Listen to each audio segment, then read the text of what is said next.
I'm honored to have you here, so sit back, relax, and enjoy the show. It's a pleasure to have you join us as we uncover the secrets of New Brunswick New Democratic Party. The New Brunswick New Democratic Party is a social democratic provincial political party in New Brunswick, Canada, linked with the federal New Democratic Party (NDP). Moving forward, we'll be taking a closer look at origins and early history. The origins of the New Brunswick NDP can be traced back to the establishment of the Fredericton Socialist League in 1902. Prominent leaders within the movement included poet and publisher Martin Butler, as well as educator Henry Harvey Stewart, who formed a Fredericton local of the New Socialist Party of Canada in 1905. The SPC had several branches in the province prior to the First World War. Stewart was later a supporter of independent Labour candidates, who had two successful candidates in Northumberland County in the 1920 provincial election. Additionally, 9 farmer candidates were elected that year. A strong believer in building alliances among the province's social movements, Stewart was later an influential figure in the Cooperative Commonwealth Federation to the time of his death in 1952. The Cooperative Commonwealth Federation (CCF), a social democratic and democratic socialist federal political party, was organized at Calgary in 1932. A detailed platform, known as the Regina Manifesto, was adopted the following year. In New Brunswick, supporters of the new party convinced the New Brunswick Federation of Labour to sponsor a founding convention for the New Brunswick section of the CCF. This took place at Moncton in June 1933, with party leader J.S. Woodsworth in attendance. Harry Girvan of Coal Creek was elected president. The New Brunswick CCF was slow to become established on the provincial political scene. It ran only one candidate in the 1939 election, Joseph Celsius Arrowsmith, in the riding of St. John City, winning 712 votes. The fortunes of the New Brunswick CCF rose in tandem with growing expectations for post-war social reform and the rising fortunes of the national CCF, including the election of the CCF in Saskatchewan in 1944. Under the leadership of J. M. Muggeridge, a trade unionist and the chief electrician at the St. John Drydock and Shipbuilding Company, the CCF won 11.7% of the vote in New Brunswick's 1944 provincial election. The best results were in Edmundston, St. John, and Moncton, which had large numbers of union members. In that election, the CCF described itself as the People's Party, running on a 12-point program that included public ownership and full development of all natural resources, including electricity, oil and gas, and other public utilities. The 1944 election proved to be an electoral high point for the CCF in New Brunswick.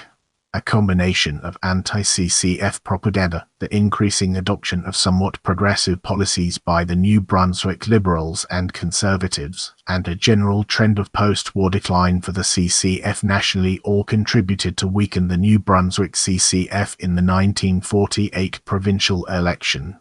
This time under Arrowsmith's leadership, they received half the votes they had won in 1944 and again won no seats.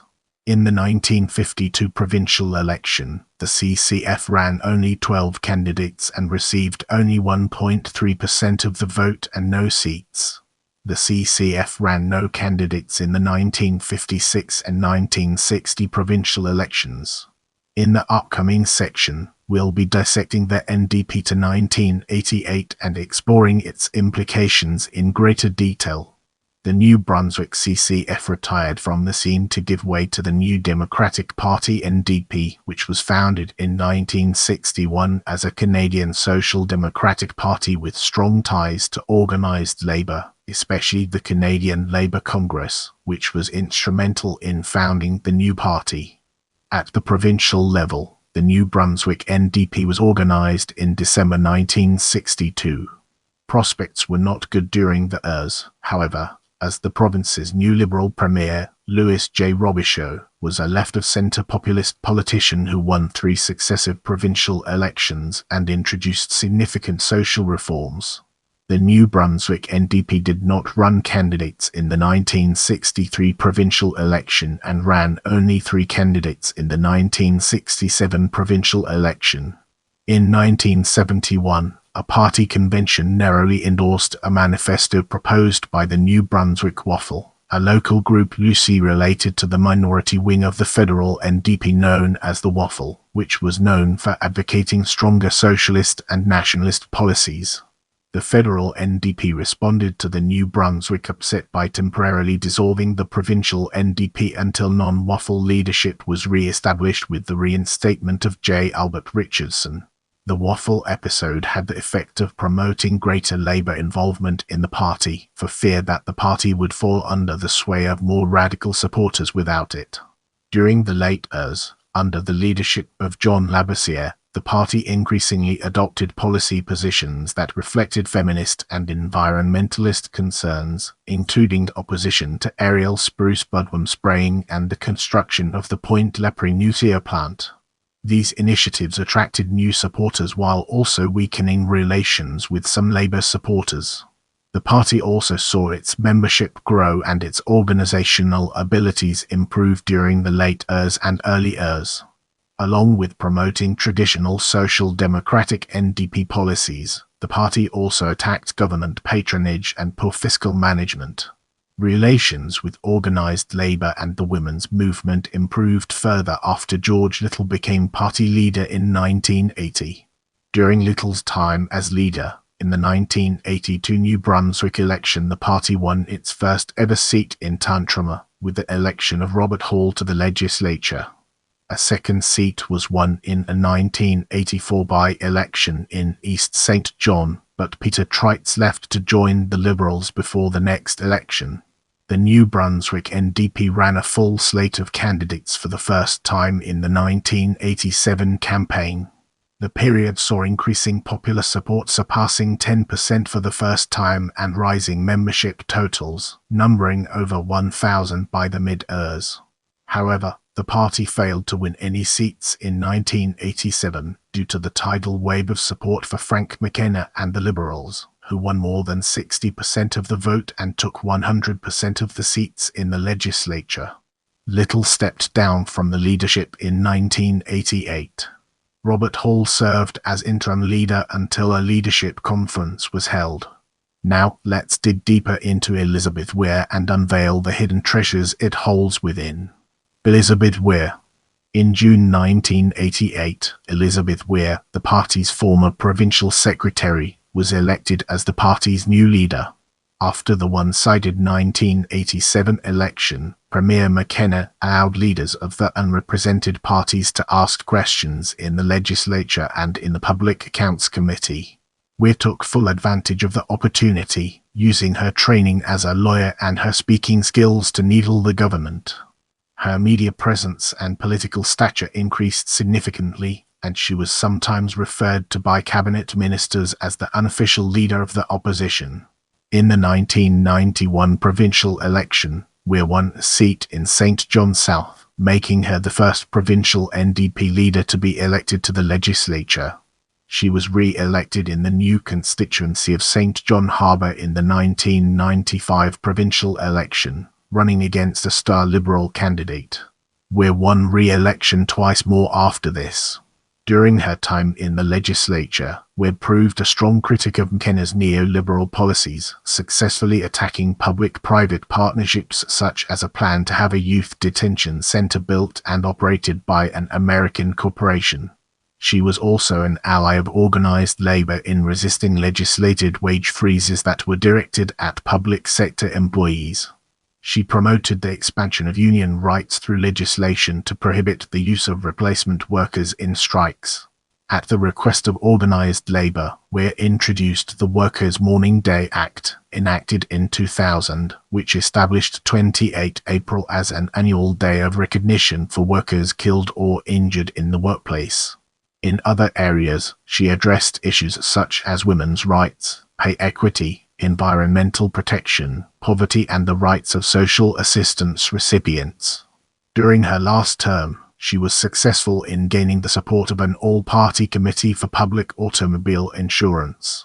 Despite Weir's personal popularity and her ability to attract strong candidates, she was not able to add extra seats to the party caucus. This was especially disappointing in light of the election of Ivan Godin as a federal NDP Member of Parliament in Acadie Bathurst in 1997. He ultimately served 5 terms in Parliament. In 2004, Weir announced her plan to step down as leader and also resigned her seat after a new leader was chosen the following year. Moving on to the next segment, we have challenges. Challenges. The period immediately following Weir's departure was a difficult one for the party. Alison Brewer was elected as party leader in September 2005, but faced challenges due to her inability to speak French and her lack of experience in electoral politics. In the 2006 provincial election, the NDP failed to run full slate and saw their popular vote collapse. Brewer resigned soon after the election. Pat Hanratty stood in as interim leader. He was replaced by Roger Duguay in 2007. Duguay's tenure as leader was dominated by a shake-up in the party's internal operations. Much of the old executive of the party was replaced in 2009 and a new team of modernizers began to gain prominence within the party. During the 2010 provincial election, the party platform combined traditional progressive social policy, education and health spending with a greater emphasis on the need for fiscal prudence and balanced budgets and cutting wasteful government spending, including opposition to corporate welfare. The party more than doubled its share of the vote, returning to the levels achieved under Little and Weir, but no candidate, including Duguay, won a seat. He resigned as leader in November 2010. Following Duguay's resignation, Jesse Travis was named interim leader, and a leadership race was scheduled for 2011. When one of the 2 candidates, Pierre Cyr, was disqualified and withdrew, the party's former campaign director Dominic Cardy was acclaimed as party leader. In a leadership review at the 2012 party convention, Cardy was endorsed by 82% of the voting members.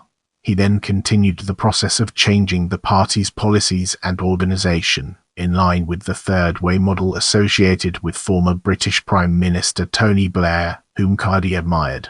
By 2014, however, Cardy's political strategy was attracting criticism, especially on issues of policies on resource development in forestry, oil pipelines and shale gas.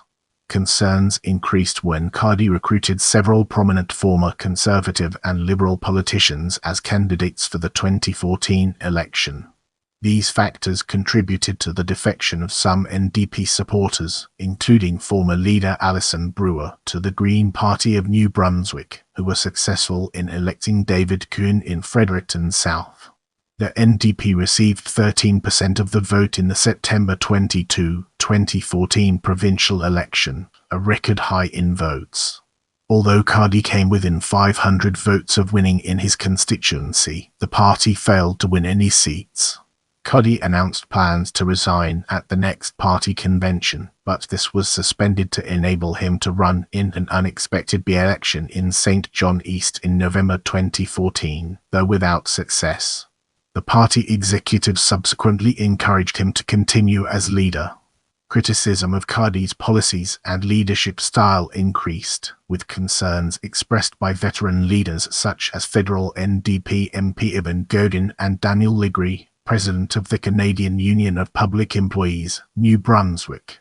Complaining of party infighting, Cardy resigned both as leader and as a party member on 1 January 2017. Later that month, he announced that he was joining the Progressive Conservatives under party leader Blaine Higgs as a member of his staff. He subsequently was appointed to cabinet when Higgs's PCs formed government. Moving on to the next segment, we have Jennifer Mackenzie. Jennifer Mackenzie. On 10 August 2017, Jennifer Mackenzie of Street Martins, a rural community east of St. John, was confirmed as the new leader of the party. Before returning to New Brunswick, she served as chair of the Public School Board in Ottawa, Ontario. In the 2015 federal election, she ran as a candidate in Fundy Royal, finishing in third place with 17.5% of the votes.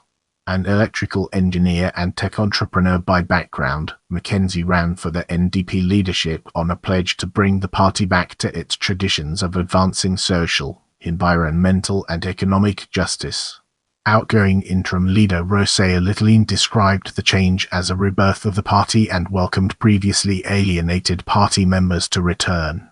"I am a socialist and I believe in the power of people working together," Mackenzie stated at a press conference. "I hope to take this party into the future based on the solid principles on which the New Democrats are founded."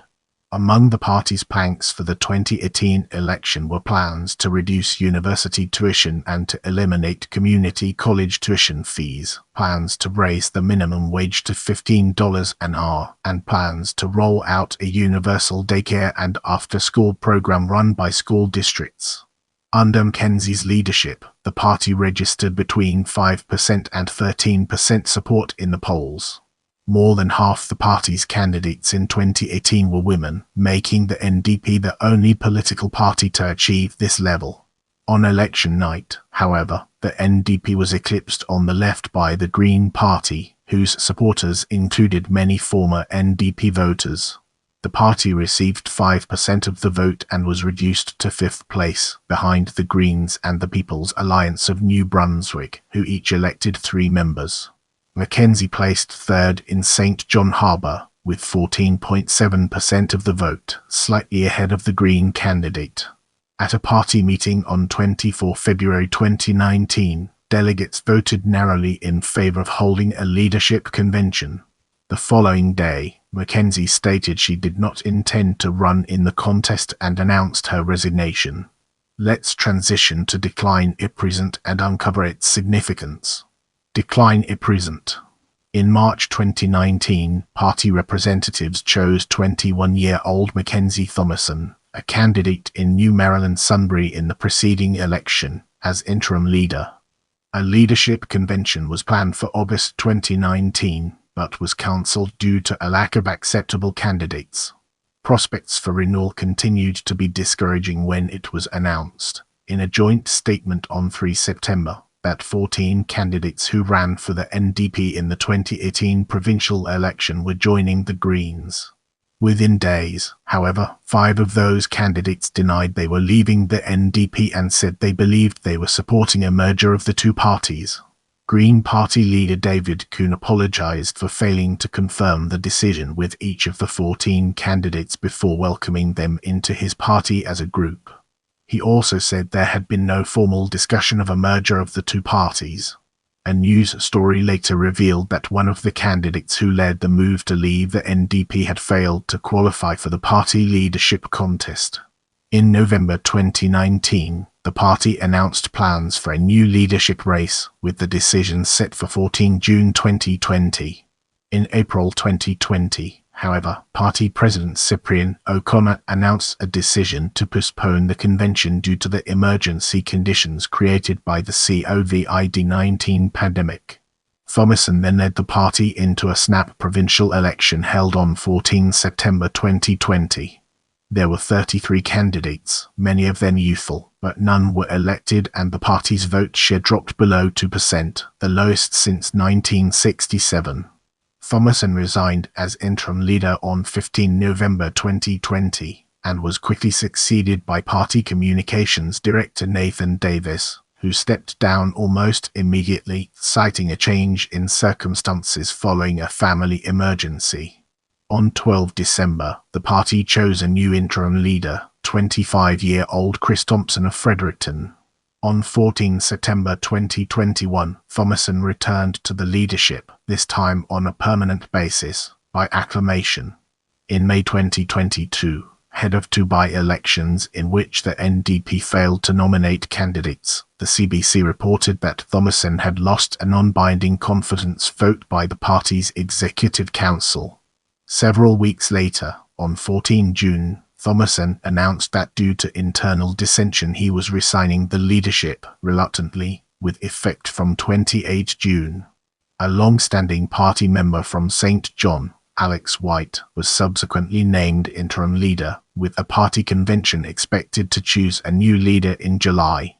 According to a newsletter released by the party in May 2023, plans were changed, with a convention scheduled for 30 September 2023. However, as only one candidate registered, interim leader Alex White was acclaimed the party's new permanent leader on 11 August. Now, let's dig deeper into New Brunswick CCF and unveil the hidden treasures it holds within. J. A. Jim Mugridge 1944 election Joseph Celsius. Arrowsmith 1948 election Claude P. Milton 1952 election. As we enter this new phase, let's navigate the complexities of New Brunswick NDP and discover its practical applications. Jack Curry, post vacant, J. Albert Richardson, Pat Callahan. The New Brunswick Waffle 1971 disputed J. Albert Richardson, John Labossiere, George Little, Robert Hall interim 1988 Elizabeth Ware, Alison Brewer, Pat Hammerty interim, Roger Dudley, Jesse Travis interim, Dominic Cardi, Rosea Littleine interim 2017, Jennifer Mackenzie Thomason interim, Nathan Davis interim 2020, Chris Thompson interim, Mackenzie Thomason 2021-2022, Alex White interim, Alex White 2023 present. Brace yourself for a captivating discussion on NDP members of the NB Legislative Assembly as we explore its nuances and implications. There are currently no New Democrats in the Legislative Assembly of New Brunswick. In the past, 3 separate individuals have been elected as New Democrats, and they are as follows: Robert Hall, Tantramar, 1982 to his defeat in the 1987 election; Peter Treitz, East St. John, 1984 by-election until joining the Liberals in 1986; Elizabeth Ware, St. John South, St. John Harbour, 1991 to 2005. And predecessor, the CCF never won a seat in the New Brunswick legislature. In the 1920 general election, 9 United Farmers and 2 Farmer Labour mayors were elected. If you want to see more videos like this, make sure to subscribe and turn on notifications.